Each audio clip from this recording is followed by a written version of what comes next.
be another one of those two-parters where we do part of the interview, do the interview process, and then later on pick it up. So we might have changed clothes by the end of the day, like we did so we last can time. do a wardrobe change. You know, That's it. It's like the We've Taylor arrived. Swift of Southern Miss podcast. Look, without any more dilly dally, let's go ahead and we got a great guest coming up. So let's go ahead and get to the show. Yeah, let's do it.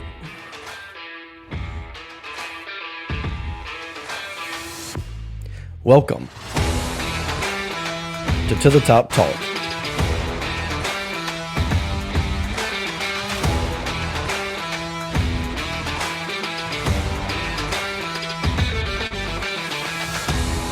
Greetings and salutations, everyone, and welcome to another episode of To the Top Talk, brought to you by Yingling Flight. To the Top Talk is the original and longest-running Southern Miss podcast in the market. We're recording this episode on, Pilo? Wednesday, May 6th. From beautiful Hattiesburg, Mississippi, here as always with your break from the high resource for propaganda to talk a little Southern Miss athletics. I'm your host, Jason Bailey.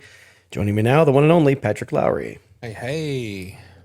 You had a good, I know we're going to get into this later and we're going to get to this guest quickly, but do you want to tell the audience the little prize that you won yesterday morning? Yeah, I somehow won a giveaway for an autographed Tiger Woods flag. So, I mean, like, have a day. I mean, I thought, this week was going to be good. It's, turning 40 this week. I was already in good vibes, and man, That's right. That just put me over the top. So I'm like, what? Is this real life? I thought I was getting scammed, but no, it was legit. They put out an Instagram post yesterday with my comment on there, I guess, that won me a flag. So yeah, waiting to get it in the mail, and then we'll have to tweet it out. Outstanding. Well, today's episode is brought to you by Yingling Flight. Yingling Flight is a premium light beer brewed by DG Yingling & Son Incorporated, the oldest brewery in America. 95 calories, only 2.6 grams of carbs, 4.2% ABV per 12-ounce serving. Crisp, clean, refreshing taste, now available in 12-ounce slim cans and screw-top 16-ounce pints. Pick yourself up some Yingling Flight. Today, what happened since the last time we recorded? Well, Pilo, baseball has kind of found a groove, right? And seemingly just the right time, really. Golf is done with the regular season and the Sun Belt Conference tournament, but will they make the NCAAs? TBD. Our sources say yes. So we will see. I think today is when that announcement is going to be made. The softball team finished out the regular season and is focused on the Sun Belt Conference tournament now, and we also booked a fantastic guest. Yep. So if you want to go ahead and bring him up, Pilo, this guy was a staple in the Golden Eagle lineup from 2021 to 2023. First 2 years in Conference USA, then played the last in the Sun Belt. He hit 21 home runs, had 90 RBIs, played outfield for Southern Miss, but was also a pitcher in junior college at PRCC, and he's now coaching at Jones College. One of our favorite players through the years. Welcome to the show, Reece Ewing. What's up? Glad you can hear us now. Yeah, that was finally. good. That was a problem at the very beginning, right before we went on. He was like, "Can't hear you." It's going to make things difficult. Take a couple of tries to get that figured out. So, Coach, how are you? You mentioned that Jones is in the middle of the playoffs, so thanks for taking the time. But how is it now being called Coach, and how's this season going? Yeah, it probably took the whole fall to get that feeling to become normal, but it's normal now, and it's absolutely what I should be doing. Kind of more like I'm fulfilling my purpose rather than just working to work, if that makes sense. Mm-hmm. Do you guys do the pitch comm with the ear thing, or is there still this thing going on with the pitching coach, or how do you guys do it? No, so they have these wristbands. It's game ready. So we just punch a number in, and they look at their wrist, and they see. It's for base runners too. So it's a signal for whatever for the base runners, and then the pitches for the pitchers. So no more having to figure out signs. Yeah, exactly. Or that would be great for me. For the random times when they're not charged or something like that, or so we don't have enough that are working, then you have to go signals. But that's just for the base runners typically. We'll always have enough for the two for the pitcher and the catcher. The worst thing for me was I remember one time we had a floating indicator. Pilo, do you know what that is? you know what a normal indicator is. Like indicator's the Yeah. hat or the ear or Yeah. whatever. Then everything Uh-huh. after that, then you might wipe After it that. off. But if there's a Yep. floating indicator, let's say you started off with nose. Well, nothing else is going until he goes back to the nose, and then we hit it. But then you wipe that off, and if you like blink at first base, you're like, oh god, you know. Yeah. So I would have benefited from the wristband. Oh yeah. The worst feeling in the world was when I had to give Coach Barry one of these. Like, can I get it again? And I just see his face. He's just like, yeah, God, here we go. Yeah, no doubt. So originally from the Mobile area and played baseball at Faith Academy. So that's kind of around Pilo's old stomping grounds a little bit. So talk about that experience growing up. Yeah, I got to play with Sarge and Gabe Shepard. It's two other Southern Miss guys, and I don't know, we were pretty good by the end of it. I think we finished nationally ranked my senior year, like number 4 in the country.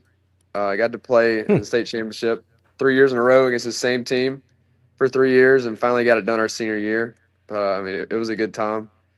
Very competitive atmosphere at Faith Academy. I mean, I can say that's really prepared us for every level we went to. I mean, nothing surprises us. There was not anything that we did that was like shockingly hard. So Mhm. we were really prepared coming from there. No Cool. doubt. So Did you ever strike out Pilo?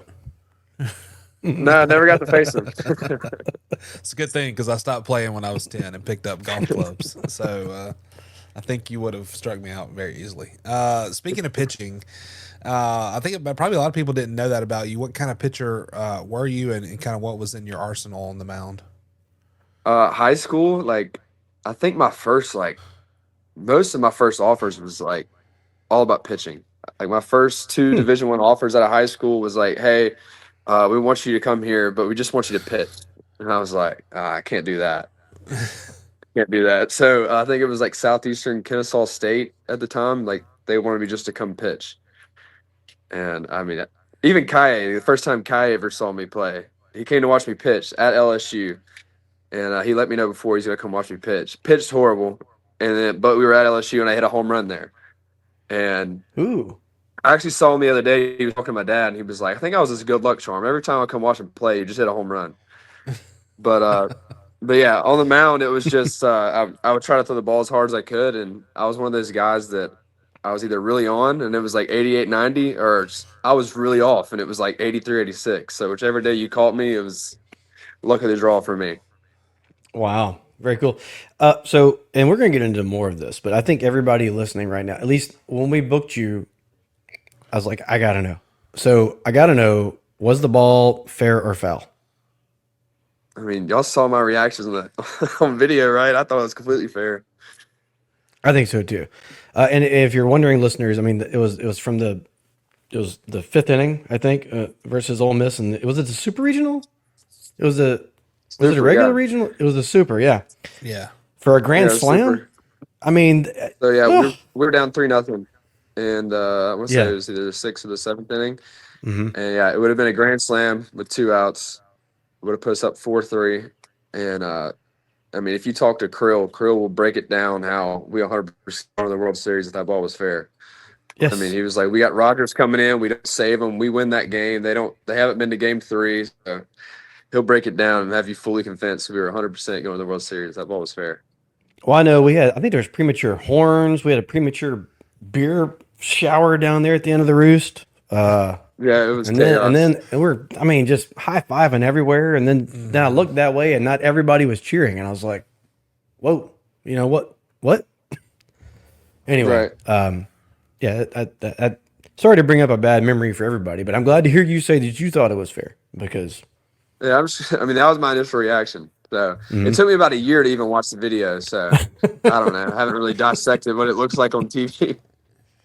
yeah, no doubt. What about yeah. let's talk about your Southern Miss kind of recruitment process and kind of what sold you about being a Golden Eagle. Yeah, so my uncle actually played. A lot of my family went to school at Southern Miss. My uncle played back in the day. I mean, don't ask me what years. It was back in the day, but I was always told about Southern Miss. Got to watch a couple of conference tournaments at Southern Miss, and Yeah, I mean, I already knew that was one of the places I wanted to go play. Like if I like that short list of places that I wanted to go play out of high school, even when I went to junior college, Southern Miss was always in there. And I knew if I ever got that offer, it would probably be somewhere I want to go. But Kai, like I said, Kai came and watched me play when I was at Pearl River. Good every time he showed up, so I had a good feeling that was coming, and kind of sped up my recruiting process. I knew I wanted to go to Southern Miss, so we were in the conference tournament. And there's a lot of, or we're in the regional, and there's a lot of Division One coaches out there in the JUCO regional, and a lot of them were talking to me. I was telling Kai, I've never brought this up, and I was telling Kai, I was like, Coach, like a lot of these schools are wanting me to come on visits after this regional, and he was like, "Screw it, man. Here's your offer, and give it to me on the phone." So kind of just sped up the process. That jump from JUCO to Southern Miss, what was that like? And what, in your opinion, what was the biggest difference? Oh yeah, I mean it's just pitch ability, 100%. Like I would see guys that had the stuff here and there, and obviously the consistency's not there in junior college. But you would run into guys that had the stuff, but it's not as the pitch ability is different with having the type of stuff at that level. So you're not always going to get a 2-0 fastball. You're not. It's not as predictable. And these guys Hmm. can throw pitches in the zone. They'll have you chasing. So you really got to have an approach at that level. And that was like my first year. There was a big time adjustment period of figuring that out. If you try to play like cat and mouse, like you learned that in the fall with Coach Oz. If you try to play a guessing game with him, your career will end in the fall. Yeah, I hear Great that. point. So your role on the team from the kind of the day you stepped on campus to the day you left, kind of how did that evolve or change, and or did it change at all?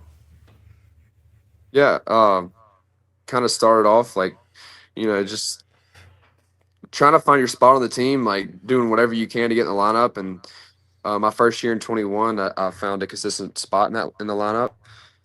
Never really felt like I belonged in a way. I just always check the lineup every day. Like I still wasn't sure if I was gonna be starting, even though it was like 50 games in a row. Every day I would go look up there, and when Coach Barry would post it, kind of side eye, be like, "All right, I'm starting today," you know.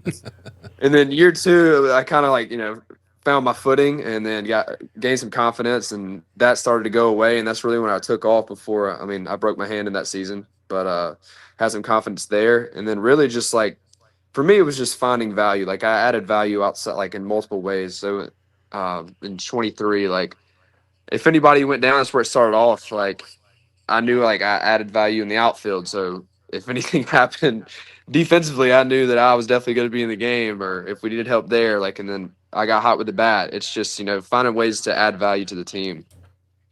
Did you ever think, like, say, when some pitchers got in there and were just walking the world, you're sitting out there going, like, I mean, I feel good. Yeah. Yeah, for sure. Um, you always got to be ready, especially in the outfield. The one time that you'll make an error is when you're not ready in the outfield. Yeah. And that's when it typically happens. Whenever those walks are happening, and you're just tending to look around and be like, here we go. And then here's the ball. Yeah. For sure. So, you know, Scott Berry was your skipper. Definitely an iconic name in baseball world, and even more so around Southern Mississippi and South Mississippi. Your thoughts on 40. Absolute legend. I mean, I can't say enough about him. He taught me a lot. And at first I was like, he's one of those guys, like he's not hard to approach, but he has that aura about him, that word that everybody's using today. And slowly by the end of it, I just developed a really good relationship with him. And I still reach out to him, probably once a month, just trying to talk to him. If I have any questions about coaching, like he's definitely someone that's going to help me throughout my career. Did he influence your coaching style in any way? Yeah, for sure. And like someone that's never going to be, he doesn't get too worked up. And one thing that I've learned is like the guys look at you. So if you're not too worked up, like you know the the energy in the dugout, people aren't going to freak out. And like I always respect that about him. Like there was never a panic the whole season. There's never a panic. There's no reason to freak out. And typically that always came back around at the end of the season. Like we always go on those runs at the very end of the season, I feel like if there was a panic, this might not have happened. There was never a panic from him. We could all look to him and know that everything was going to be all right. For sure. What's kind of your day to day now as an assistant at Jones? Kind of walk us through a day and kind of your role there. But yeah, I mean, I do some other stuff here at Jones. So I guess early on, it's just do some stuff around the school, and then I'll show up around lunchtime, and we'll talk. Upcoming games, what we're going to see there, scouting reports, and then recruiting's all into that, and then we hit practice. And I like to pick out a couple of guys. I mean, it's optional. I don't make the guys hit extra, but I mean, typically it's everybody's trying to hit extra. We'll do some one-on-one time. We'll get in here in these cages. Um, you know, in a normal practice period, you're not doing really much individualized work. So I like to give them that opportunity. I mean, I live here on campus. Me and my wife have a house here. My wife's the head cheer coach here. So, I mean, I don't have any excuses not to be there to help them get better. So I like to give them any time they can outside of the scheduled practice time. I like to give them a chance to do some individualized work. That's a very good idea. What's something fans might not realize about JUCO baseball? Because I mean, I think everybody knows that JUCO baseball in Mississippi is outstanding. But just from an outsider looking in, what's something people might not realize about what you guys have going on? The intensity level, number one, just in the games is, I mean, it's always peak intensity level. Like, I felt like when I played, I mean, it hasn't been as bad this year, but when I played, I felt like there was going to be a fight breakout almost every game. I mean, these guys do not care. I mean, they're out here trying to get to the next level. They'll do whatever it takes to get there, and you can feel that. You can feel that in the games. Um, I'd say some of the best coaches came out of junior college. I mean, especially in my time, but I mean, these guys are also hungry to get out to the next level as well. And I don't know. Mississippi does it right. So I'm from Alabama. That's one thing that people don't realize from Mississippi is that junior college baseball in Mississippi is different. Being from Alabama, is the facilities are not as good. I'm not trying to talk bad about it too much, but I'm not trying to make a recruiting point here. I'm definitely not trying to do that, but it is different. It is different. Is there anything going back to your days at Southern Miss? Was there anything, if you look back on and when you were playing, that you wish you could do again? Probably hit that ball about 1 inch lefter, right? Yeah. If I knew if I could go back and pick a couple at bats and know what was coming, I probably might still be playing. So that would be cool. Yeah. But no, I actually heard something a while back. Jameis Winston, it was a podcast. I don't remember what it was on. I was just listening one time driving, and someone asked him if would he change anything about his career, and I'm expecting him to say something about like something physically he would have done, something he'd go back and like work harder or something, and he was like, "I wish I would have dreamed a little bit bigger," and I was like, Huh. and it, like whoever asked that kind of laughed, but that was kind of serious to me. He followed up on that, and he said, my biggest goal was just making it to the NFL. It wasn't being great in the NFL. It was just making it there. I was like, I mean, that made sense for me at a really smaller level. My whole goal the whole time was just to, be a part of Southern Miss, like be in the starting lineup. It was never like be great. Like I feel like I was content with, being in the lineup, being a part of something where I feel like if I would have maybe worked a little bit harder, I could have been great. You know what I'm saying? Wow, that's great advice. Yeah, I Yeah. wish I'd have learned that 30 years ago. Right. Hey, lots of eyes right now in the college baseball landscape on things like RPI and rankings. We update it every week on the show. How much do players pay attention to those metrics, specifically towards the end of the season? Mm. It's talked about. I mean, it's not like there's no panic. I mean, you see it. Like there's no getting around the fact that you see it. You understand the importance of it, but you can really only control what's right in front of you at the moment. So I mean, you can't look too far ahead. Obviously, I mean, the biggest thing is you got to control what's in front of you. You can't look too far ahead. You can't control a rankings, the metrics. you can't control what another team does. If they get a big win and pull you up, or if a team outside loses and then pulls the RPI down, you just got to control what's in front of you. But yeah, it is talked about. It's not like we're just trying to hide from what's right in front of us. Yeah. And do you think that knowledge and added any pressure or motivation down the stretch in the clubhouse? No, when I was there, I mean, we had really good. I mean, Southern Miss locker room vibes is when I was there is it's amazing. I think that's what makes the team. I mean, I think that's why the team's so consistent. It's just there's a culture that at Southern Miss it's unbelievable. And no, I mean, I don't think there's no added pressure. We talk about it, we joke about it, but like I said, you just show up every day, and it's the routine that you just fall back into that relieves all the pressure.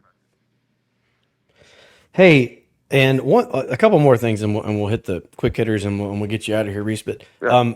so I don't even know how to frame this, but specifically on Twitter, there's always comments about how Southern Miss offensively scores. You know, we win a lot, but sometimes they're like, yeah, but we didn't do this or whatever. So, I mean, do you like homers? Or do you like the aggressive base running and small ball more? Like if you had, or does it matter?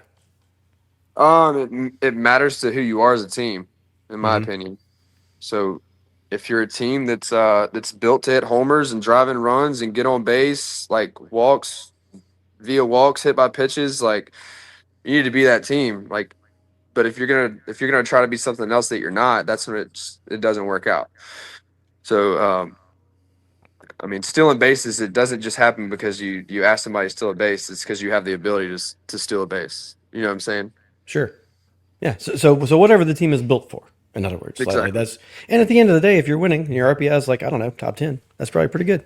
Anyway, Right. Pilo, let's hit the music. Let's do some quick hitters, and we'll get Reece on his merry way. Reece, hang out with this. It's kind of like a game show. And you know, we will, hopefully it'll, I mean, you can one word answer it. You can pair, what is that? Whatever. This is your time to shine. And, right. Pilo, whenever you're ready, we will get this thing rolling. And you can start it off. All right. Favorite Southern Miss road trip? FIU 2022. We went to Miami. That was a good time. Very nice. Toughest pitcher you ever faced?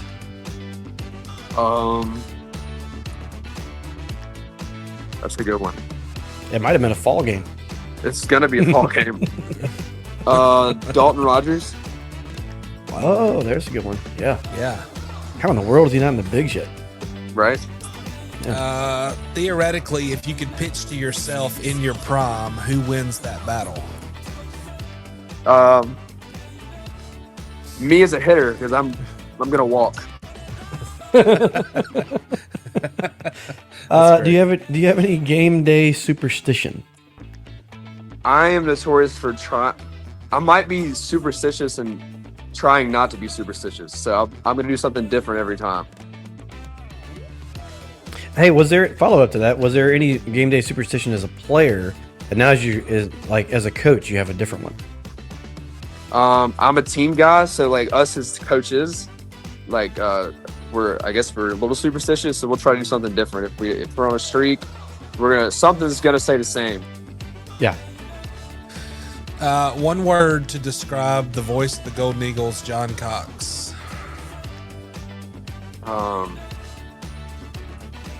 Legend. Legend. Legend. Love it. Best Southern Miss related follow on X.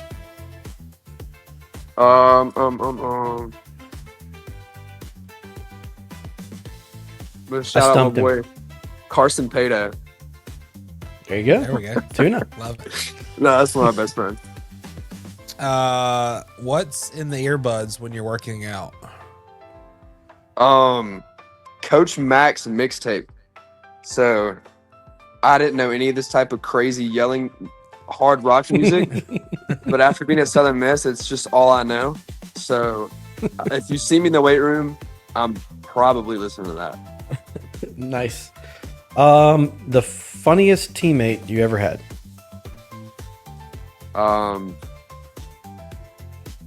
Charlie Fisher. Nice. All right. And I hope you've been here, but being that close to Jones, Swamp Shack Barbecue, Oh, electric. what's your go-to order? The protein bowl. It's pulled pork. It's like corn, rice. My wife put me on this, so it's really good. Really good stuff. Yeah, that place is incredible. I'm a big fan. Love it. A couple more here, Reese. So Reece Ewing, professional title in 5 years is? Ooh, that's a hard hit one there. Hey, we got to dream big, right? You're right. I don't know. I don't want to put any limitations either. So we'll President. just go. Yeah, we'll just go president there. There you go. Good call. Good call. All right, last one. You can keep only 3 apps on your phone. Everything else has to go, and they have to be downloaded apps. What 3 apps are you keeping? So Life 360's got to be one. So my wife can call, and if I don't answer, she can see why. She can check and see I'm in the baseball field or something. Best answer ever, probably. 2, just text messages count. No. Okay. I mean, yeah, it has to be something. Unless it's like a... Twitter, recruiting purposes. Mhm. Yep. Facebook for the mom. Very nice. Very nice. Great. Well, that is fantastic. Remind everybody real quick, Reese, where they can follow you on Twitter. I think it's. I don't know. I don't know what it is. Ewing We'll find that out. Reese. Yeah, I'm not sure where it is anymore. Probably so. Yeah. Well, hey, buddy, thank you so much. I can tell that you're probably have way more important stuff to do than hang out with us this morning. But is there anything on the way out the door that you would like to tell the Southern Miss faithful out there? I think we're about to get hot right now. I think the Eagles are about to get hot. We always do at the back end of the season. So relax. Be along for the ride. It's going to be fun. Fantastic. Well, thanks so much for joining us today, Reese. And before we go, let's get a big Southern Miss To the top. to the top. All right, you can shut her down. Thanks, Reese. All right. Yeah, have a good one. Great. Man. Over delivered, I think. Again. Oh, for sure. I never know what to expect, but just, man, people just, you know the great thing, Pilo, we never have to like beg. It's like, do you wanna? And they say, sure. Most of the time, that's how we get guests. So that was fantastic. Do you want to hit a 30-second? We'll come back. Yeah, let's do it.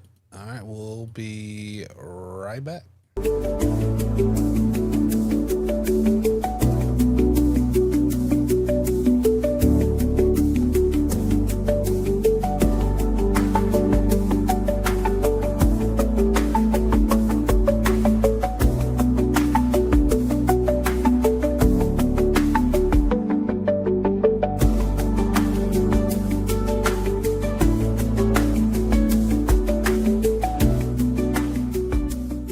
Alrighty, and we are back, We're back.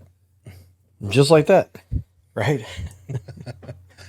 So yeah, truth be told, it's way later. It's around 9 o'clock tonight. So after that interview, we had some other stuff to do. Right, we had real work Yeah. to do, and then there Storm was church, chasing. and then we get home from and there's sirens are going off in the neighborhood, and I think we're at kind of a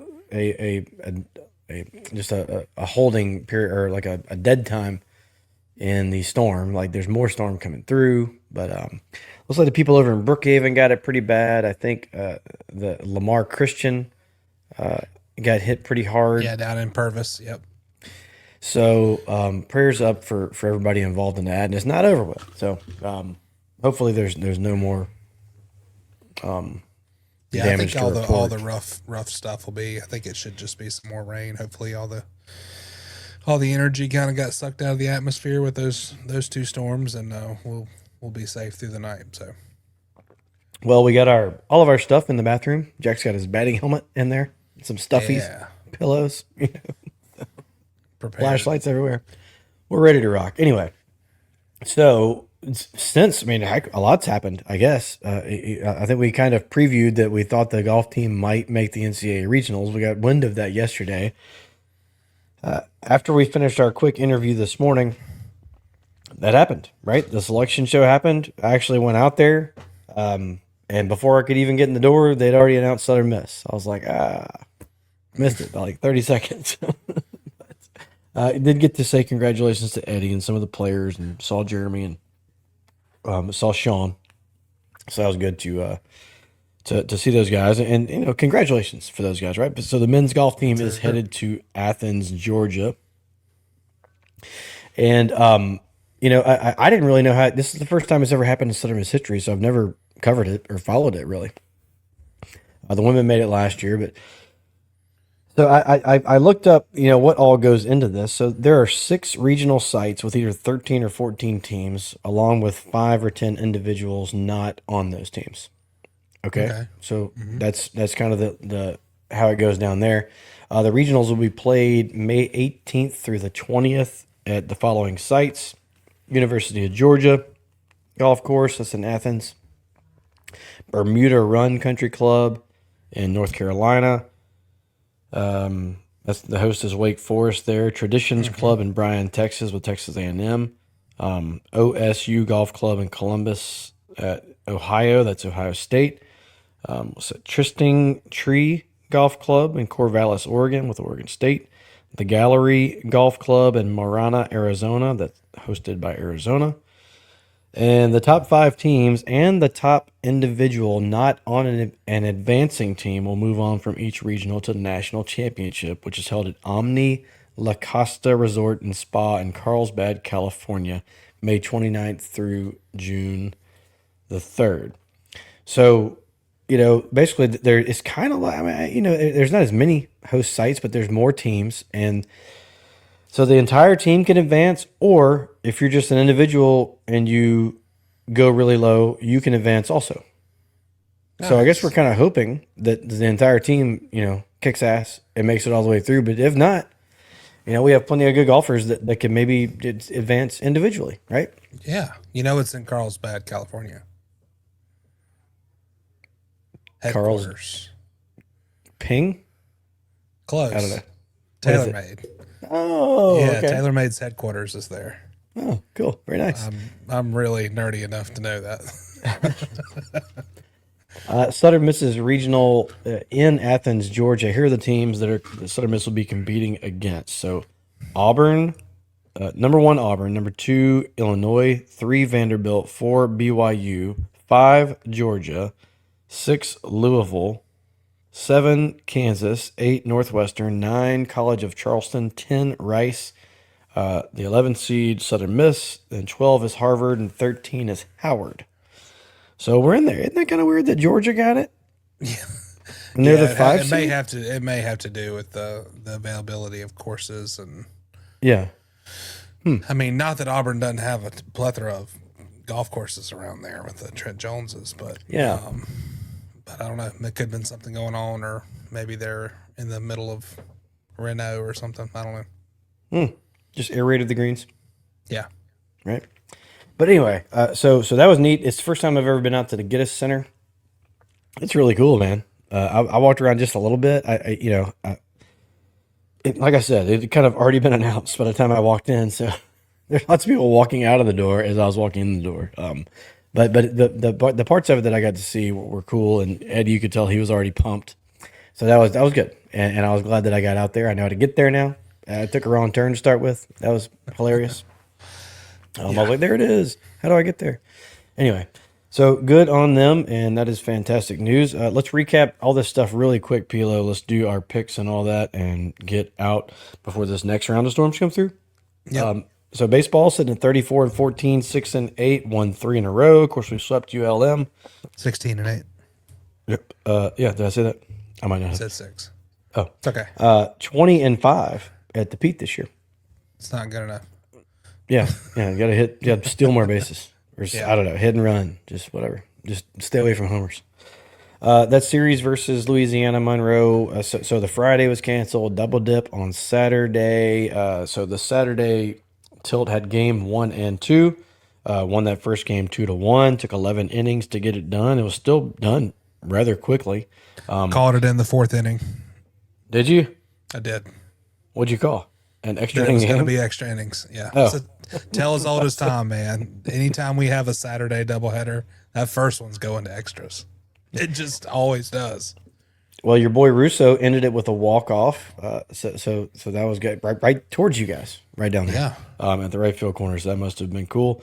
He was the only Eagle with multiple hits. Went 2 for 5 with that one humongous RBI. Kyle Morrison had the other RBI with a home run in the 4th. Pitching wise, it was the Harrison Colby show. Graydon goes 7, 5 hits, 1 run, 9 Ks. Started off really shaky. Remember that? Leadoff guy hit a double. Next 2 guys walked. We were like, what? Yeah. And then got out of there with only 1 given up, and that was the only run the entire day. Because after his 7 innings, he kind of got a little pissed off after that, I think, and Yeah. really settled in. yeah. After he came out in the 7th, Colby went the rest of the way. So 4 innings, 1 hit, 1 walk, 7 Ks. He goes to 5-1 on the season. So that's 16 strikeouts. So we're gonna keep up with the strikeouts as we go through these. But 16 strikeouts after game number 1. Not bad. Game 2, 3-1 win. Camden Clark just went right the hell off. He moves to 6-0. My goodness, 7 innings pitched, 3 hits, 1 run, 0 Ks, 0 walks, 15 strikeouts. Ock finished out the game with 2 clean innings. He had 4 strikeouts himself. On the hitting side, Gillespie had 2 hits. Higdon 1 for 2. He had a double and a walk. He had 2 big stolen bases back to back. That never happens, right? And right after those stolen bases, he scored the 3rd run. That first, he's just playing great. That first game, he threw the dude out at the plate, which, looking back on it, I know we already moved on to game 2, but looking back on it, if he doesn't throw that guy out at the plate, we might not win, right? Yeah. Yeah. So game 2 was over. So, we're feeling pretty good about ourselves. That was a long day at the Pete, but it was fun. It was good weather. Everything was nice. Game 3 came around, won that one 7-3. Kind of got the bats going a little bit. 12 hits on the day. Another good outing on the mound. Gilly goes 3 for 4. Russo 3 for 5. Higgy 2 for 4 with 3 RBIs. He had big hits in the 3rd, knocking in 2, and then in the 6th, where he singled in another run. Another great starting pitching performance, this time out of Sonny. So Camden Sundstrom goes 6 innings, 4 hits, 1 run, 0 walks, 5 Ks. He gets the win. He moves to 4-3 now. Cross through, Army through, Crab finished it out. They all looked fine. 44 strikeouts over the 3-game span, and this is a good hitting team. But other than that, Pilo, what were your thoughts after the 3-game sweep? Yeah, good to sweep again. I think it's definitely the shot in the arm that we needed. I learn a lot whenever I listen to Baker and the boys. And so I did that on Sunday. I was out on the golf course. But listening, and a couple of things stood out. One, this starting rotation, I think that everybody is finally happy with and is solidified into the dudes are all sophomores. And they're not draft eligible. So we're going to have all these dudes back. Wow. So buckle up. Thought about that, but They're all right. sophomores. And really gelling together. And I think look out for next year. Yeah, if there's a time to take some money and dump it into the collective right into that baseball sack. Yeah. Now's the Because time. those 3 dudes need it, deserve it. And 2, oh shoot, what was my second point? I don't even know where I can't remember the second point. But anyway, 44 some other Ks. things happen. Yeah, Ty Long got to play a lot of third base, right? A lot of Ty Long. Love Looked that. good over there. I've kind of wanted to see him in the lineup for quite a while. I hate that Barrett is banged up a little bit. And he's going to be back. He's still been DHing. That opening play he had when they hit the ball to him the first game, Yeah. where he was going hard to his right, slid, popped up, fired unbelievable. Yeah. Made that look fun to so watch. easy. Very athletic. for sure. For sure. And Higdon showing off that cannon from the outfield. I mean, I've heard people this entire season say how none of our outfielders have any good arms. I'm like, man, I think Higdon's got one. Yeah. You know, so he showed it off. The hustle, like getting on base, just the the advancing of the 2 stolen bases, the energy once he was able to score there. I think it felt to me like a turning point in the series. And going back to game 1, even though it went to extras, like I had full confidence in Colby Allen over whoever they were throwing. I knew that we were in a good spot. So yeah, for a while there, I was like, I think Colby's going to go 7-2. You know, like Graydon goes 7, Colby goes 7, back to back. Right. But yeah, I mean, it's great to get a sweep. It's always good to get a sweep. It's even better to keep a good hitting team down. So didn't hit the ball fantastic those first 2 games, but when we needed to get the hits, we got the hits. And then when they finally got to kind of the back end of their rotation, we lit it up. That's just what good teams do. So get us caught up on the standings real quick. We have some RPI situations that we're looking at moving forward. And to Cloverleaf Mall's credit, he's been pushing for a 1-game midweek that the Sun Belt needs to make happen between Coastal and Southern Miss. They're coming right by here anyway, headed to Lafayette. It would benefit the conference. I think both teams would agree to it. Anyway, get us caught up on the standings. And I love that. I hadn't heard that. So sitting in first again is still Coastal Carolina. They are 19-5 overall in conference. They are sitting at 33-14. And it looks like they did lose. They lost that Sunday game. On Sunday. So we are inching ever so closely. As well as App State. Yeah. App State is had been on a heater, so they lost that last game. So Southern Miss sitting at 16-8, App State at 15-9. South Alabama is 14-10. Troy at 13-11. South Alabama's won 5 in a row. Louisiana is at 12-12. Arkansas State Arkansas State, Old Dominion, and Marshall all sitting at 11-13. And then you have Texas State, ULM, Georgia State, and James Madison all sitting at 10-14, and Georgia Southern in the cellar at 16. Well, here's why we were talking about that RPI thing a minute ago. Number one, so Coastal lost some RPI points last night when they played Clemson. Yeah.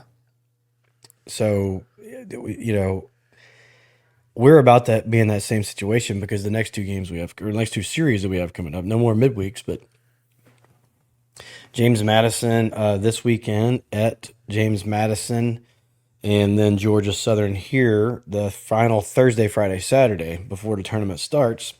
And you just read them out. So James Madison and Georgia Southern are sitting in last and second to last, right?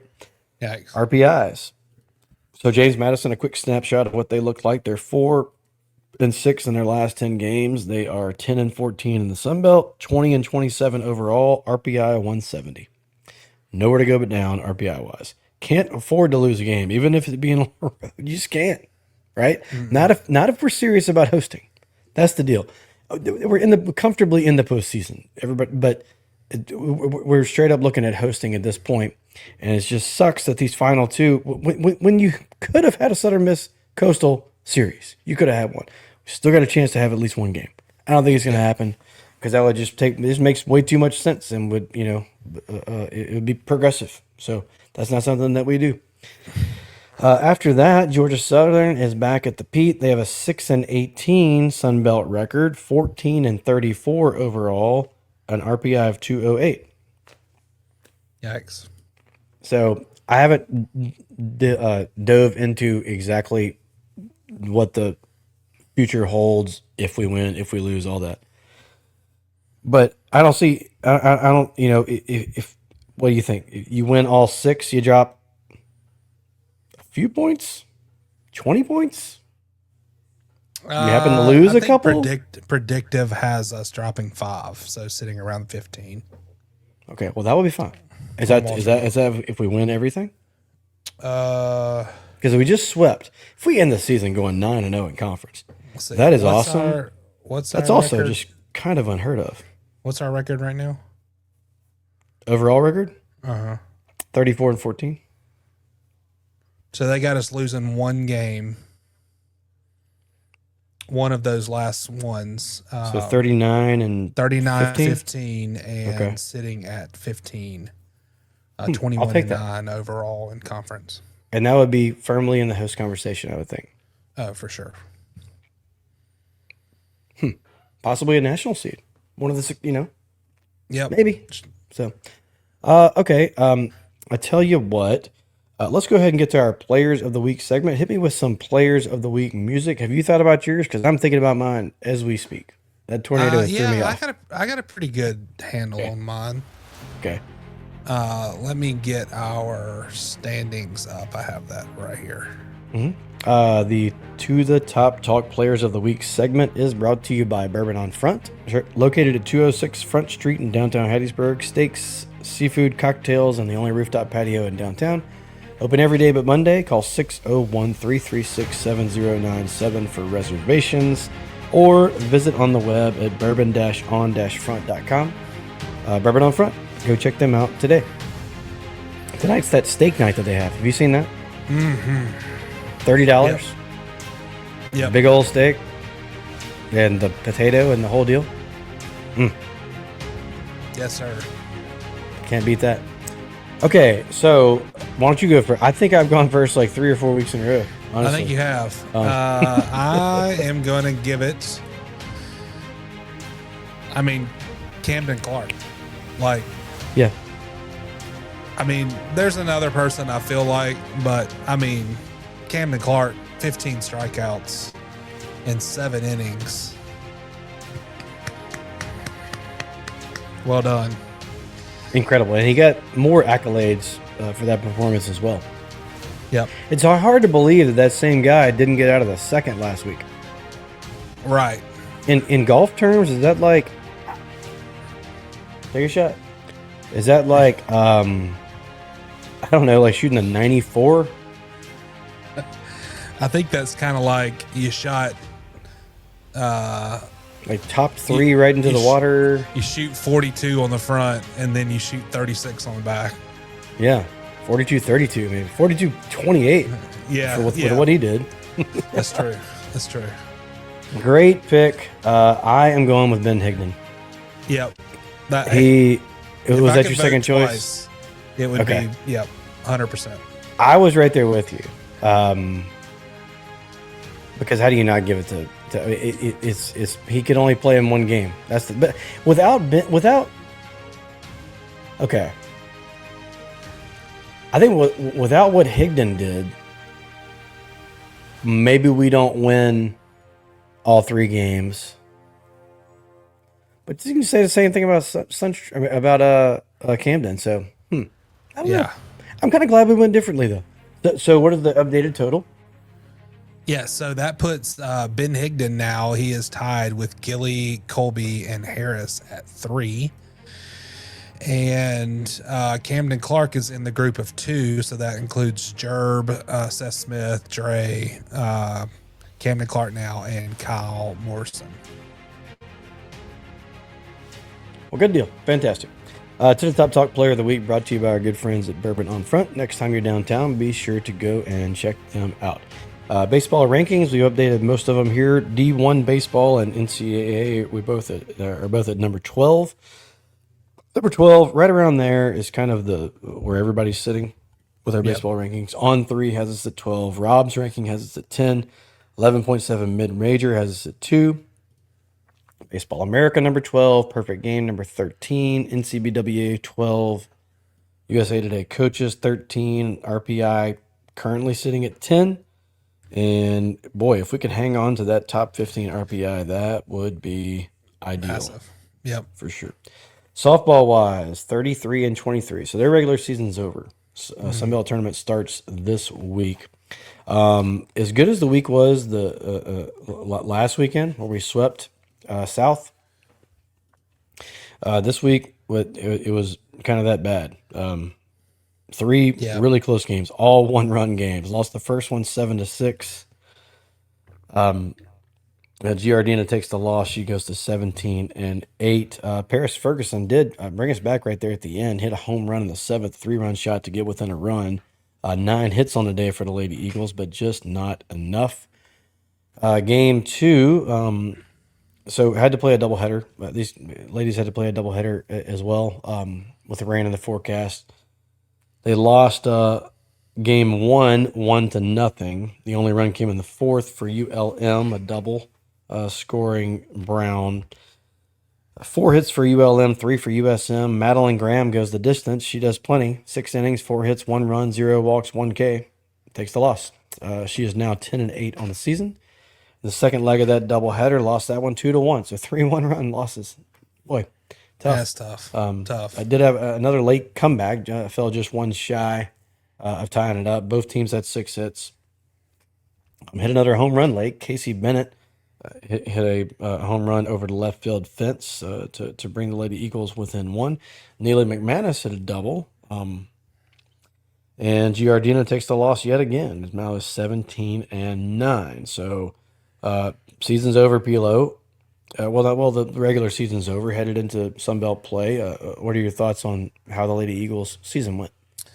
Yeah, I mean, it's unfortunate that it ended that way because they've played so good all season. Really, if you win 2 of those, potentially you get that 3 seed and you're on the other side of the bracket from ULM. Sure. Unfortunately, we landed in the 4 seed, and we'll get into the bracket in just a minute. But so we will have to go through ULM, who ended up winning the regular season at 19-5 overall. But it is nice that we kind of played with them, right? 3 losses, sure. but could have gone the other way. Yeah, it could have been blowouts, but every game was close. We were right there, and really held them, outside of that first game, really held them to only 3 runs. So it's definitely doable. I think we'll be energized and ready to go in the tourney, and great season. So it looks like Southern Miss got a bye. So Georgia Southern starts off with Coastal on the top side of the bracket there. Louisiana and Troy on the bottom side. And that's kind of the play-in game, it looks like. Yep. For how this rolls. And then we're on that bottom side. So it's Louisiana Monroe plays the winner of that Louisiana and Troy game. Southern Miss starts off with South Alabama, a team that we just swept just 2 weeks ago. Now, is that a good thing or a bad thing that we just won 3 in a row? Because now you're looking at 4 times in a row over the same opponent. That's got to be difficult. But you also have to have a pretty good feeling. And if Southern Miss wins that game, we probably more than likely are moving on to play Louisiana Monroe for a chance to go to the finals. Yep. So two games will get us in the finals. Yeah. 3 games to win it all. Head to the tournament. How cool would that be? That would be awesome. Got to win the first one, and that is on what day is that South Alabama game on? That is Thursday, May 7th. I got it. Yeah. Thursday, May 7th at 7 p.m. So be on alert for that. Our show is brought to you by Yingling Flight, and I would like to remind everybody that it is available in 12-ounce slim cans, just like this one, and 16-ounce screw tops, and is available in most retailers. Go ahead and pick yourself up some Yingling Flight today. It's very good. I like it. It's yummy. Cloverleaf Mall tweet of the week, Pilo. Boy, this is a good one. This is, we pick around a lot. We have some funny ones, but this is just a heartfelt good, So it's one of those people that I don't know how you can ever, I never see a smile on his face or her face. It's got to be like the happiest household of all time. But the Cloverleaf Mall tweet of the week brought to you by Katie Bailey of Dunbar Real Estate. Any house, anywhere, anytime. Call today, 601-408-9980. Tweet of the week brought to you from Jason Baker at the J Baker Era. So Jason's wife, Lauren's been going through cancer treatments and finished it up, right?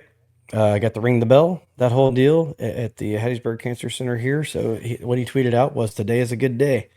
Lauren Baker, radiation treatment complete. Only follow-up visits from here. Thank you for the prayers and support. The photo of Lauren hugging a lady is L. Baker to a T. That's a lady still going through it that Lauren has befriended. Hashtag Baker Brave. So it's got 4 little pictures here, or 3 pictures and a video. The video is of them ringing the bell, and you see Jason and Lauren, and you see the hug there. So very heartfelt. And once I saw that, I was like, yep, I'm not even going to look any further. That's the tweet of the week right there. For sure. So unfortunately, we have to transition to a non-tweet of the week now. Yeah. And this follow, it's good. I get the frustration, man, with our baseball team offensively. I get that everybody wants us to be so perfect. It's like, I guess we used to be good at a lot of different things, and now we're not. So we're really trying to. Baseball's like kind of carrying the torch for like the entire athletics of our university. It seems, maybe. Agreed. So people are just they're wanting us to be so awesome, and when we have just a blip on the radar, they freak the hell out. So it's nothing against this Twitter handle. I think I've liked a lot of stuff that he or she has said through the years, but I think sometimes you have to sit back and take a deep breath and go like, I'd like to have that one back, right? And maybe he or she does. I don't know. But so what? This comes from Aquila Chrysostos. Is that how you say that? It's like, I think it's Greek for golden eagle or Latin. I don't know. Maybe you can All look the that up. above. Yeah.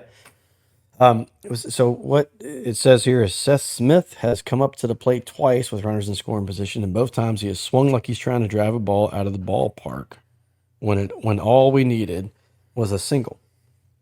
Then Urban just flat out choked both times. Just terrible at bats. This team is brutal to watch offensively. And I don't do it often, but I got hooked a little bit, so I commented. I said, I enjoyed the double. This is after a sweep, mind you. I said, I enjoyed the W's. To which they responded, I did too. But let's not kid ourselves.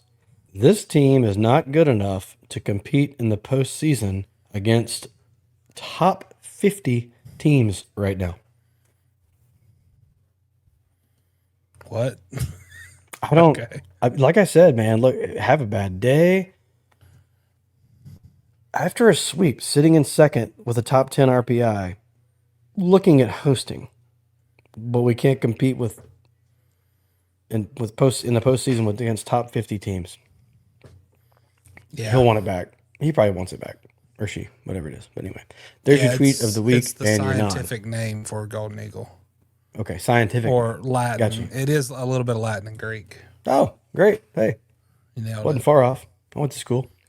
Anyway, so that is it for that.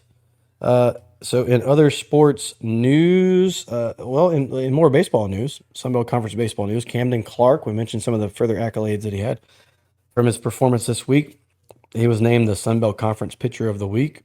Again, his line was 7 innings, 1 run, 3 hits, 15 Ks, 0 walks. I want to say he threw 80. I think he threw 100 pitches and like 80 strikes, 20 balls, Correct. or something right around there. 80 strikes, 20 balls. I mean, we're in the It's roost wild. going like mixing a ball, you know. It's filling up the zone. Camden Clark, also Baseball America National Team of the Week honoree. Very good for him. Hey. Hey, there we go. And then also there are 3, we mentioned this last time, but there are 3 Southern Miss baseball camps coming up. June 22nd through the 25th is a summer kids camp. June 30th, a prospect ID camp, and June 20th through the 23rd, another summer kids camp. You can reach out to Braden Luke or just call over to the baseball office. Also find them at usmbaseballcamps@gmail.com. In softball action, outfielder Hannah Christian, which we've said her name all season long, she made the All Sunbelt Conference first team outfielder for the Golden Eagles. Way to go. I'll do the thing. Were you doing it? No, that was you. Catcher Casey Bennett, Southern Miss, made the second team. Pitcher Kayla Giardina, Southern Miss, honorable mention. Oh. And shortstop Neely McManus, Southern Miss, honorable mention. Yay! There we go. There are some basketball Get out of camps control. as well coming up for Jay Ladner. You can go to jayladnerbasketballcamps.com. The camps vary in ages and are coming up at the beginning of June. We're probably going to do the June 23rd through 25th one. That's ages 8 through 15. It's $200 a day or $75 per session. It's going to be at the Payne Center, obviously, because they're turning Reed Green into what I hope looks like, the FedEx Forum. But I think it's going to look a lot the same with a new entrance. Yeah. I don't know. What do you think it's going to look like? Are you ready to get blown away? Are you going now? Here's what I want. At worst, I want ribbons all the way around. Let's get a Yes. ribbon going the entire way around. Yep. The front door is concourse, gonna the be concourse nice. needs to be doubled in size as far as width. And honestly, I know this, like, my dream for that is like, I know this would be a pain with some of the sunlight, but like, I would love for there to be more glass where you could, like, Yes, you could kind of through see it it. and less Mhm. brick. So, are think you that thinking kind of like the Jackson Coliseum? It used to be like the red and yellow. Now it's like all mirrors or whatever. Or like the Apple Park, which is right there. The In what? the background, like the Apple campus, Oh, that, like, yeah. round and glass, and I mean, I know what we're talking about here, but still, Cool. Anyway, that's going on over there. I'm finally glad that it's happening. It's taken so long that I think I'm preparing myself to be underwhelmed, but I hope I'm wrong. I hope I'm like, damn, I see why we waited. This is awesome. So yeah, we'll see if that comes to fruition. Men, but hey, we started off talking about it. Pilo, take us through some of the golf. There's a few notes here right at the end. We talked about a lot of the golfers, but there's further evidence that we're good at golf. These yeah. notes. Jake Moffitt was the Sun Belt Freshman of the Year. Sun Belt Elite Award was given to Matthew Javier. Second team All Conference, Benjamin Fernandez. And Jake Moffitt makes second team All Conference, with Matthew Javier making the third team. just a little clap. Oh, I wish I knew how to do that, but I didn't. That's just, I don't know. That's how bad I am at it, but it could not have worked out any better.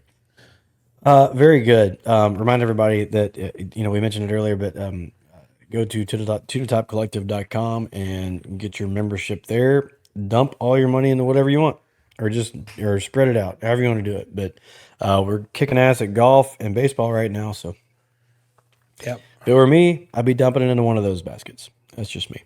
Let's do shout outs and hit the road, Pilo.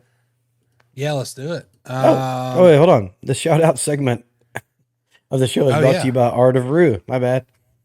Art of Rue. Do we have any Cajun? Let's do Cajun music. Cajun. Hit me. Oh, we need to do it. I don't have anything Cajun-esque. I'll get on it. Okay. The shout out segment of the show is brought to you by Art of Rue. Art of Rue is a locally owned and operated restaurant in Hattiesburg, serving po' boys, gumbo, red beans, seafood plates, and more. Located at 208 North 38th Avenue and can be found on the web at art-of-rue.com. Art of Rue, Cajun comfort food. Pilo, the floor is yours.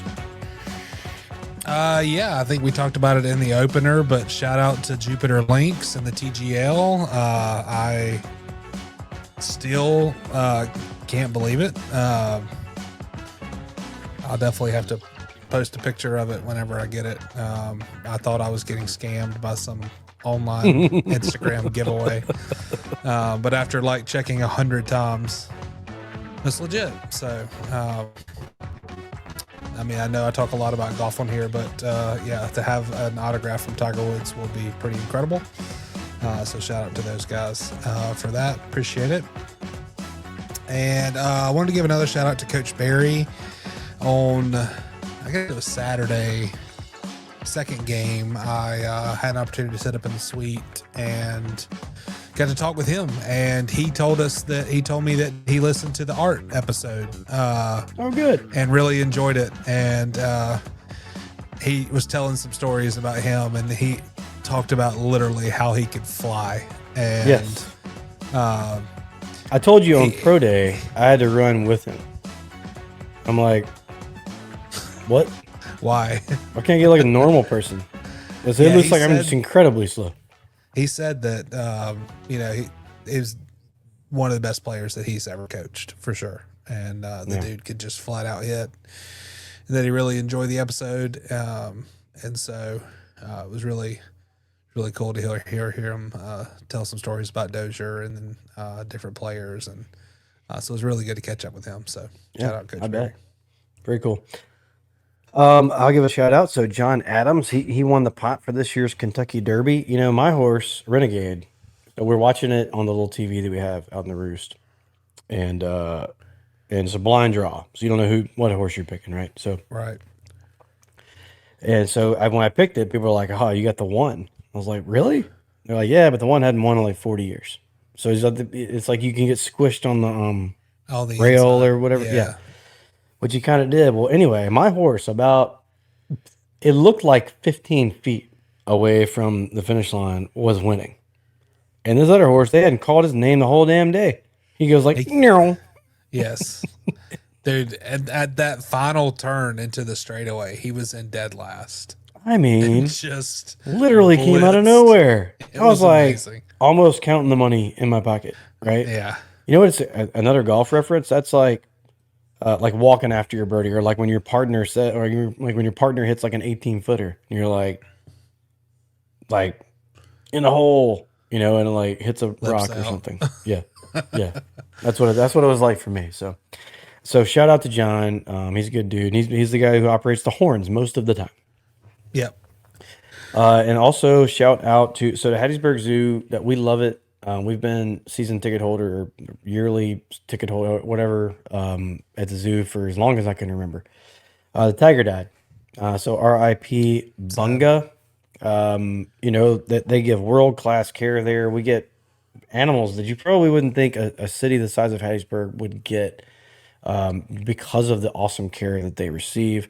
I can't remember exactly what was wrong with this tiger, but I know that blood pressure issues and some other stuff, and they had been working on him for quite a while, and decided to put him down a couple days ago, whatever it was. Yep. So anyway, I know they're feeling it over there. That's like losing a family member, and I'm gonna hate not being able to go and watch that tiger walk around, you know. But Yeah. anyway, I still love the zoo, and we'll be back soon. But just wanted to let people to know that we're thinking about them over there for sure. Yep. That's it. This episode I decided to bring it up just finish it on a high note right there. Right. Yeah. Way to go. This episode was brought to you by the premium light beer Yingling Flight, established in 2020 by the oldest brewery in America.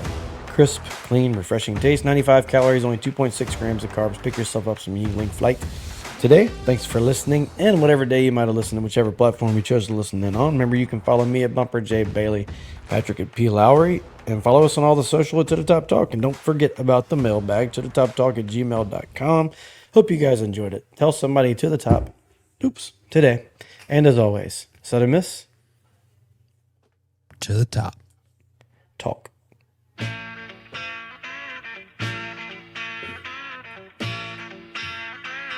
I could play for Alabama, USC, or Notre Dame. You have lots of things to offer, but Southern Mississippi puts you all to shame. I was born here in Hattiesburg, never ventured far away. When it comes to playing football, here in Eagle Heaven is where I'm gonna stay.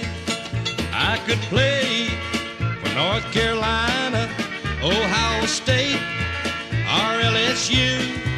You play a good game of football, but Southern Mississippi is a whole lot better than you.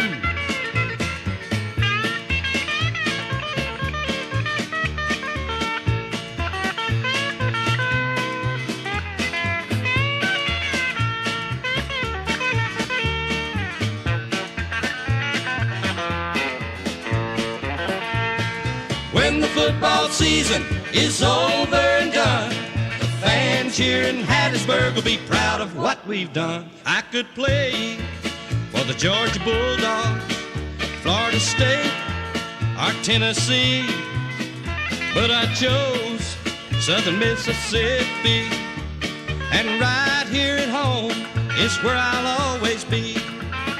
I could play for Alabama, USC, or Notre Dame. You have lots of things to offer, but Southern Mississippi put you all to shame.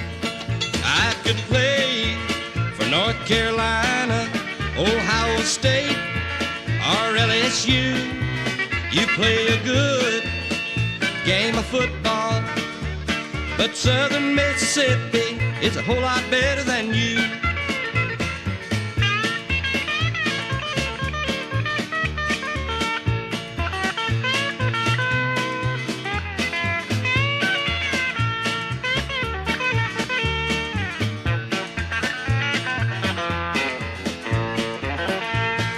When the football season is over and done, all your teams with famous names will see we're number one.